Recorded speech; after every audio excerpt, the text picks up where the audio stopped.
Whether the Renault Grand Scenic has the desirability to turn the tide of demand away from SUVs is still up for debate, but it's certainly an MPV that many people can rightly aspire to owning.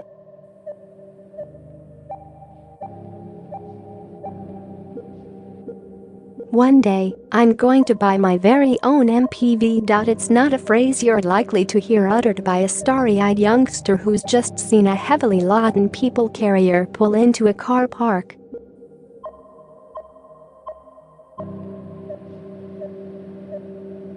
MPVs are just not a category of car that lots of folk aspire to. People are forced into MPVs out of necessity, but there's absolutely nothing wrong with that.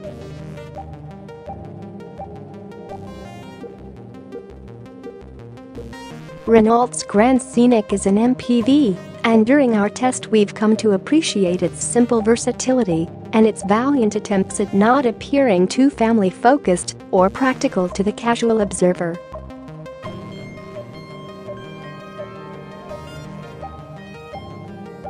Now it's time to say goodbye while coming to a conclusion on its strengths and weaknesses.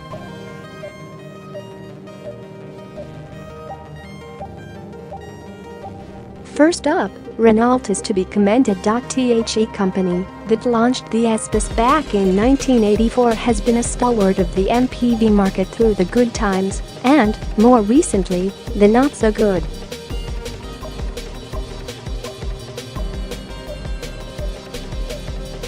It could have plowed on regardless, but instead it saw the shift family buyers were making towards SUVs, and it took bold steps to keep the Scenic relevant.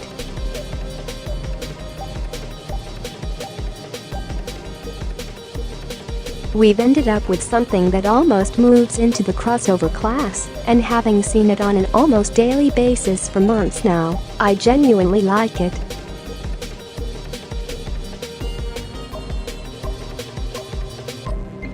The Grand Scenic, with its curves and 20-inch wheels, answers one of the main criticisms of MPVs, that they look boring.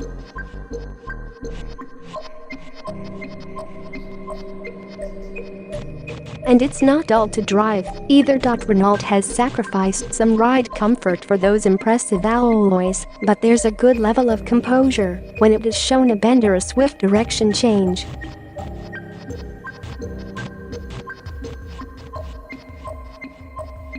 For a big car, it handles neatly and isn't unsettled by undulations.It, the jiggling over rough surfaces that lets the side down, along with the grating manual gearbox.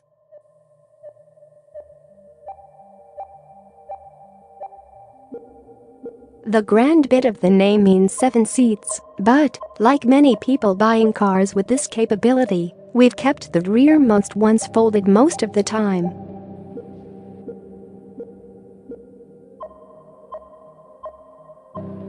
When they do rise from the boot floor, legroom is tight, and only kids are going to sit comfortably on a long journey.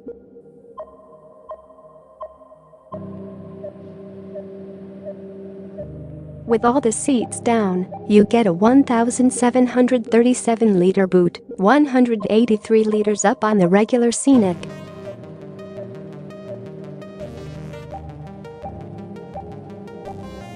At the risk of pushing the price too far north, upgrading from standard Scenic to the Grand Scenic, £1,840, and from manual to the EDC automatic gearbox, £1,500, will do much to boost the user-friendliness of your car.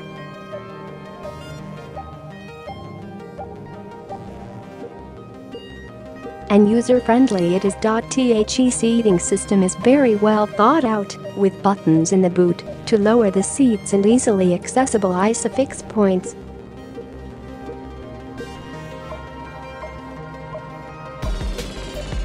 It feels solid too, an impression that's enhanced elsewhere by the material quality and the part leather seats on our Dynamique S model.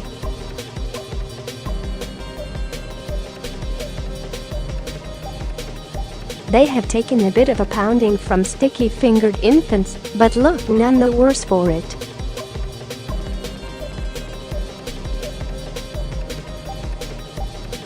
but the trays in the rear seatbacks restrict legroom for kids in forward-facing car seats.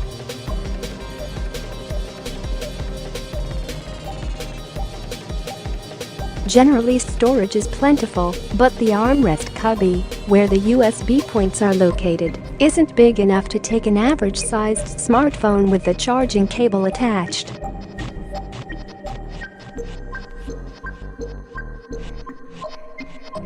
The keyless go system is overzealous, auto-locking the car when you've moved less than a meter away and just want to let the kids out of the back.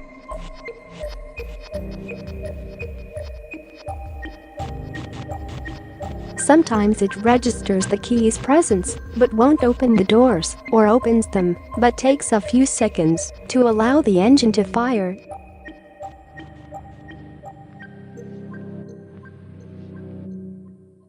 Still, overall, the Renault Grand Scenic is a very well-executed car that will be more practical for most families than the SUV that market trends would suggest they are probably considering.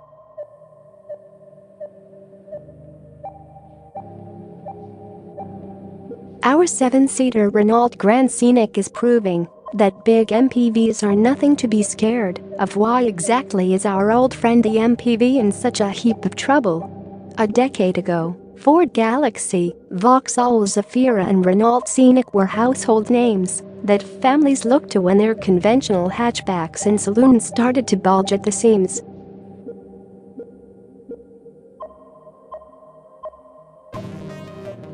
Today, the MPV's focus on practicality is increasingly seen as frumpy and boring next to the crossover's chunky charm.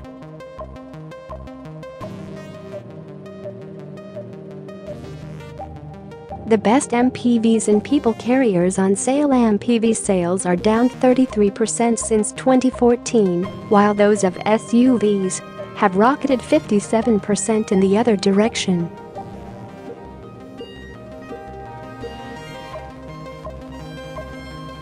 Our Renault Grand Scenic looks more and more like it'll be one of the last of the high-ceilinged, van-like, 7-seat breed.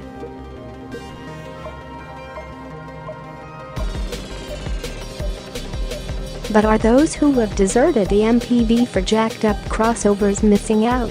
From a practicality point of view, there's a lot to recommend with our roomy Renault.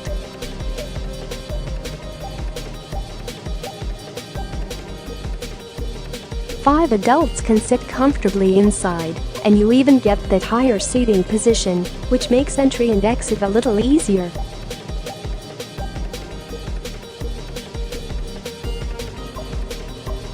It also helps when fixing child seats.It. In fact, the biggest issue is the way the trays in the seatbacks eat into legroom for small children in high, forward-facing car seats.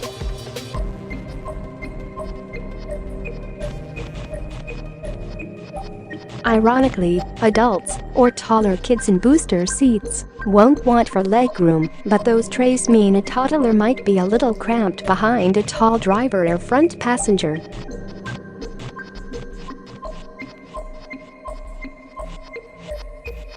At least the ISOFIX mounts are easily accessible. The other important thing to bear in mind with the 7-seat Grand Scenic is that there's next to no legroom in the third row.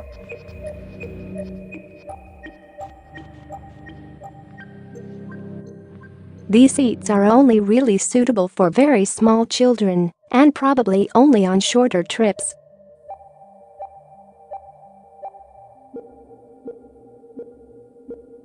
But that's the case with most 7-seaters today, particularly in the SUV segment.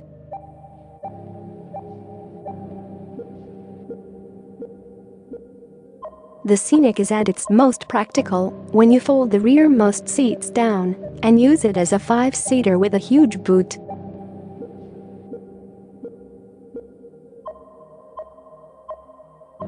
And huge it is. There's 765 liters of space with a flat floor that increases to 1,737 liters with everything folded flat.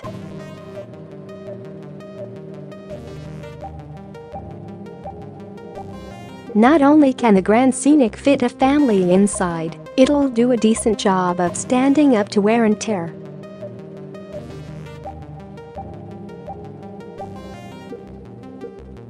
We've found the leather and cloth trim inside our Dynamique S nav model easy to clean and resistant to scuffs, while nothing has fallen off either.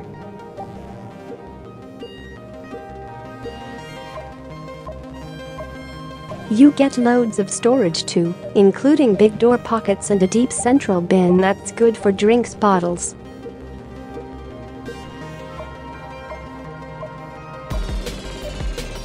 It also houses the USB and 12V ports for phone charging. The integrated sun blinds in the rear doors are another nice touch.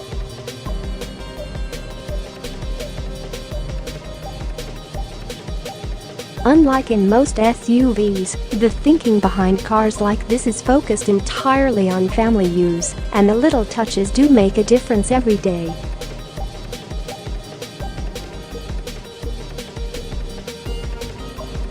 And of course, the rise of the SUV can be taken as proof that the majority of car buyers will happily swap all of that for something that looks a bit more stylish.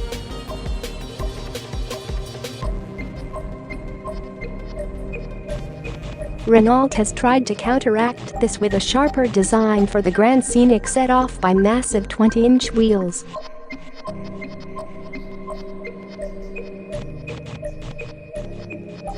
We really like it, and the more dynamic appearance is backed up by decent driving dynamics.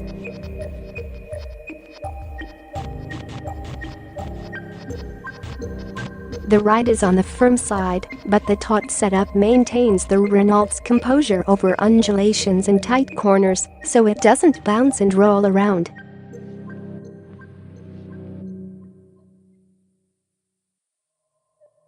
It's certainly a better steer than we've come to expect in the MPV sector and the 128 bhp one.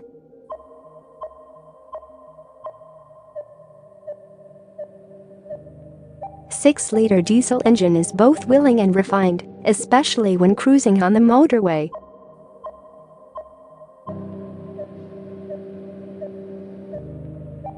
Alongside that jiggly ride, the clunky, grating manual gearbox is the only major problem with the driving experience.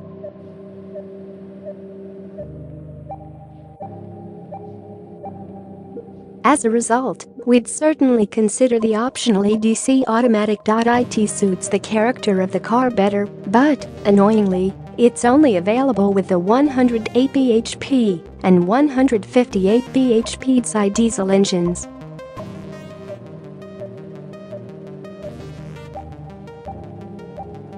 The Renault Grand Scenic's keyless entry is a fly in the MPV's ointment. Jump back in time a couple of decades, and keyless entry was something liable to get you a 3 to 5 year stretch in Parkhurst.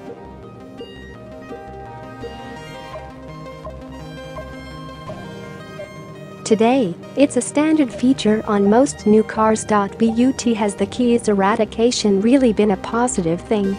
It's fair to say a Renault Grand Scenic has been having a few key card niggles since it arrived.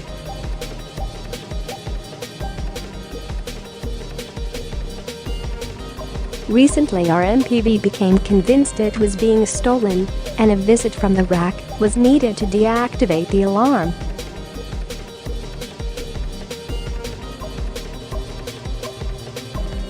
Maybe the keyless system has actually been a backward step. Renault wasn't the innovator of this technology, but was instrumental in bringing it into the mainstream, because the Megane 2 was the first family hatch to benefit from keyless tech.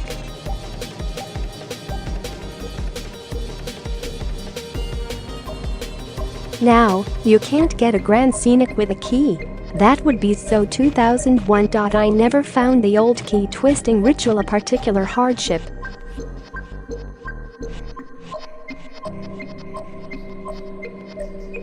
It even had the added bonus of making sure that you always knew where your key was.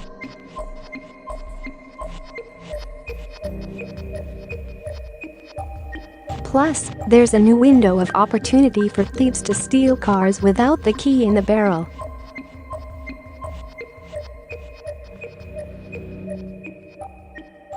Keyless entry is easier to make a case for, allowing you to open the doors more easily while carrying bulky objects and leave the car without pressing the button to lock up.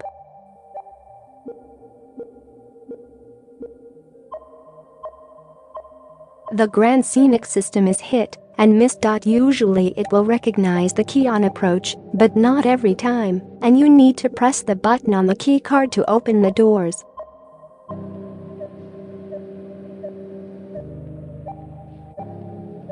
Then occasionally it's overzealous. If you close the door after strapping in one child and walk around to the other side of the car, it often activates the locks.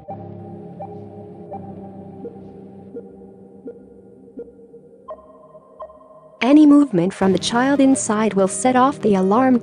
With its SUV-inspired looks, this MPV is right at home out in the country. What has happened to the Renault Scenic?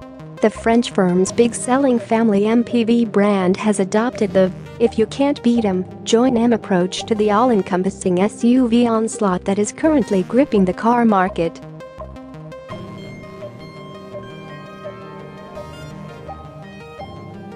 All the signs suggest that buyers want the tough, big-wheeled looks and high driving positions of crossovers and SUVs, so that's what the new Scenic gives them, albeit in a more measured way with extra sliding seats and storage options.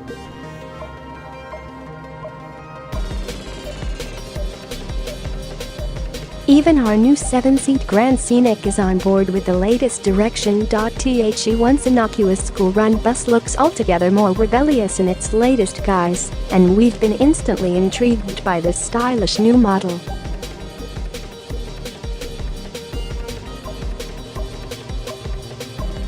Our mid-spec Dynamique S nav version with its 131.6-liter diesel engine weighs in at 28,605 pounds as standard.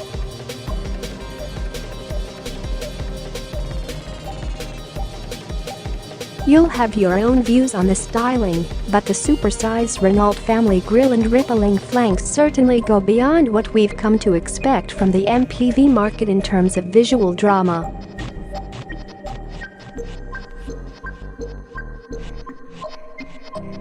Plus, there are the party-piece 20-inch wheels, fitted as standard across the range.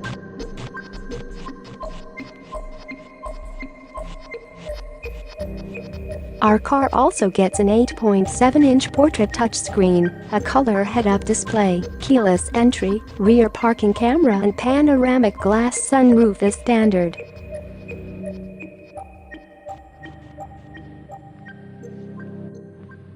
At this point, traditional Grand Scenic buyers who have yet to succumb to the charms of a crossover might be feeling slightly concerned.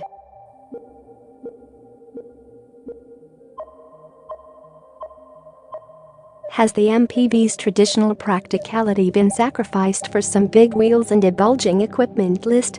That's what we aim to find out over the course of this car's time on our fleet, but first impressions suggest the Grand Scenic has its house in order.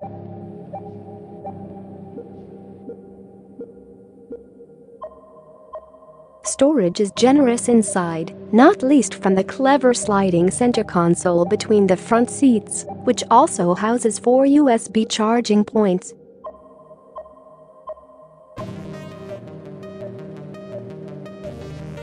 The rear seats fold down to create a flat floor, and there's even a control panel in the boot that lets you drop them all automatically.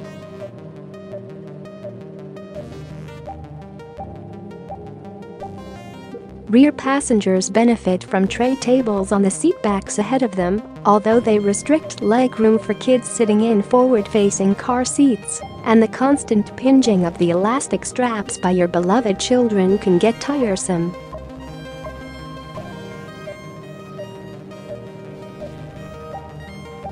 Space is good, with adults well catered for in the middle row, but you'll need to slide the seats forward to squeeze anyone other than a child into the 2 rearmost chairs.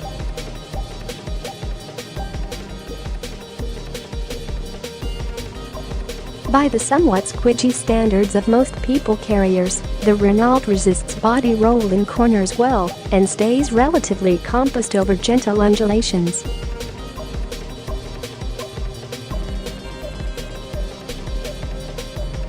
What it doesn't do is absorb minor bumps, all that effectively. Those 20-inch wheels don't help, and the net result is a ride that's jiggly and occasionally crashy, although things improve on the motorway.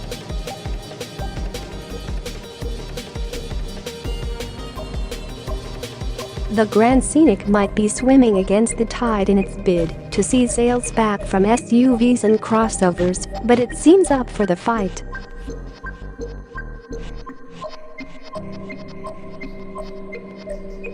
Smart looks, lots of tech, and that practical MPV interior all suggest will get on well during its time with Auto Express.